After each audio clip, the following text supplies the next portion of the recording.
Ta-da! Welcome back, Coronation Street's Ava, that's Catherine Tilsley, be telling us why an audition for a musical shocked her into losing 4 stone.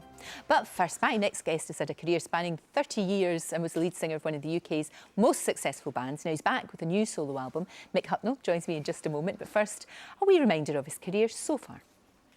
Something got me started. It was in 1984 when a young Mick Hucknall in his early 20s formed the band Simply Red. It was their 1986 single, Holding Back the Years, which launched their popularity both here and in the States. The next 25 years saw them sell an incredible 55 million albums worldwide, with over 30 hit singles. In 2010, Simply Red announced they were going their separate ways and performed a number of farewell gigs around the world. Frontman Mick continued singing, however, and is back with a brand new solo album, American Soul. And joins me now. It's so lovely to see you. Nice to see you. Are you going to be singing? I see you brought the shoes for the occasion. I've got the Simply... I know you're not in Simply Red anymore, but I thought I'd wear red shoes as a homage to all things red.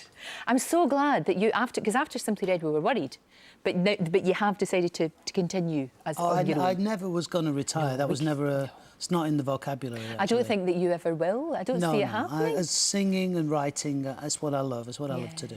Well, I'm very glad about that. Very glad about that. The new album, though, it's kind of like your best loved. Would that be the way of it? Well, no, I was actually making 2 albums at the same time.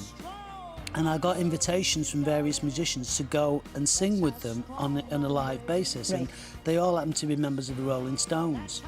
So I did a thing with Bill Wyman, I did a thing with Ronnie Wood, with the Faces, and I did a thing with Charlie Watts. And the thing was, it was all R&B.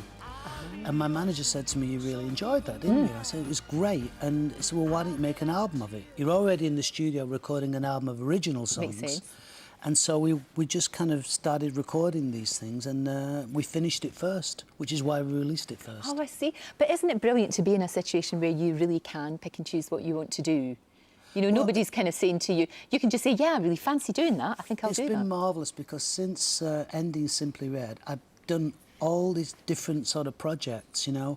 In December, I was travelling around Germany with a huge orchestra and, you know, doing these things with various members of the Stones. That would never have happened if I'd have still been in Simply Red. No, you wouldn't have been able to do that. It's just been great having all these adventures. No, absolutely. I never know what's coming next, you know. That's good. That's really good. I must say, I've been listening to an awful lot of your stuff for a long, long time. A long, long time. And sometimes you just get the mood. You know, I don't know what it is, but I'll put on Sunrise. If I need to be cheered up, I'll put on Sunrise, and it makes me feel better instantly. If I want to wallow a bit, I'll put on one of your songs. So I need to wallow. And that must be good to think that you know, you're kind of like the soundtrack to people's lives, really. And will continue to be so. That's one of the reasons why I enjoy composing music, you know, because obviously I'm a singer and I enjoy the singing, but it's the composing that I get most of a kick out of, you know. And I suppose you could look at this and go, oh, it's another album of covers. Well, I just explained the way that happened was sort of funny, but I can't wait to get the album out, the next album out, which is the album of original songs. No, that'd be really good. But this one, you say covers, but you put completely your spin on it. You know, totally you do. I mean, I heard the rehearsal there during the ad break, and you make it look easy. It's kind of effortless. Well, I've always tried to tell the story, you know, find out what the song is about, and then almost sing in a way that, like, you're talking to somebody. You're having a conversation with them, so you're telling them the story of the song. And that works so, so beautifully. Now, is it true your wee girl's 5? Yeah. I can't believe that. It's like a minute ago she was a baby. Well, that happens with all of us, doesn't it? It's extraordinary, isn't it? The time's just gone by so fast. And I know that, you know, having her of course it changes your life. It changes all of our lives when you become parents. Does it mean that you don't want to be away so much, or do you bring her with you, or how does it work? Well, fortunately, it's really captured her. She calls them the rock and roll band. They are a cute bunch and she occasionally travels with us on the bus, and she's got her own little bunk on the bus, and she loves it. I bet she does. You know, I think she sings quite a lot as well, so I don't know what that's going to be her chosen profession, but she certainly sings quite well. Well, the thing is, for a 5-year-old. Well, that's brilliant, but if she's steeped in it, of course she would be, and if she sees you doing it and she sees how much you love it, You know, I think if parents are passionate about what they do, of course your children are going to be interested. Well, she can do whatever she likes within reason. So, you know, it's entirely up to her what she wants to be in the future. But what's brilliant about you is you've still got the passion for what you do, because that comes across. You know, it comes across when we're talking and also when you're performing. And it's like you said, I don't see you ever losing that. I just don't think it'll happen. I don't really involve myself with much else apart from, I mean, there are things I've been reported to do, you know, like making wine and stuff like that. But really, my heart lies in music. My heart lies in singing and composing songs. That's really what I do, and that's what I'm going to do for the rest of my life. Excellent. I'm glad to hear it. It's great to see you. And as I said, you're going to be performing for us after 9 o'clock. Absolutely. Really looking forward to that. Thank you so much, Mick. Lovely to see you.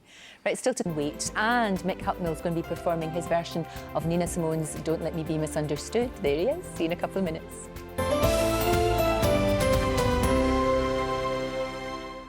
That's all we've got time for today. In tomorrow's show, Coronation Street's Helen Worth is going to be here.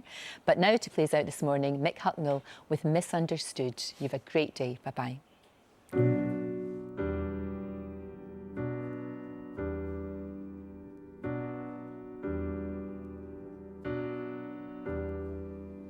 Baby, do you understand me now?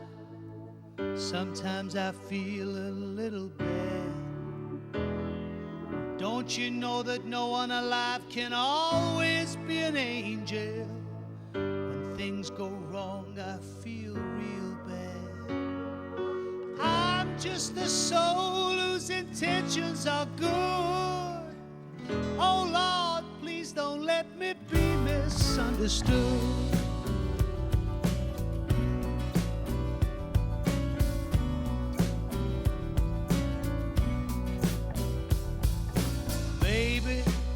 Sometimes I'm so carefree, with a joy that's hard to hide. Sometimes I think that all I have to do is worry, and then you're bound to see my other side. I'm just a soul whose intentions are good. Oh Lord, please don't let me be misunderstood. Yes, I'm just a soul whose intentions are good. Oh Lord, please don't let me be misunderstood.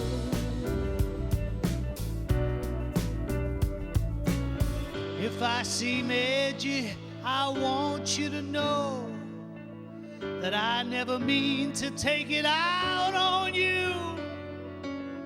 Life has its problems, and I get my share. And that's one thing I never mean to do, 'cause I love you. Oh,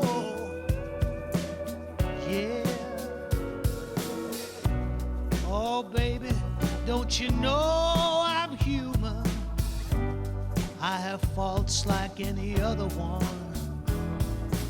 Sometimes I find myself Lord regretting some simple thing, some stupid thing I've done. I'm just a soul whose intentions are good. Oh Lord, please don't let me be misunderstood. Yes, I'm just a soul whose intentions are good. Oh Lord, please don't let me be misunderstood. Oh,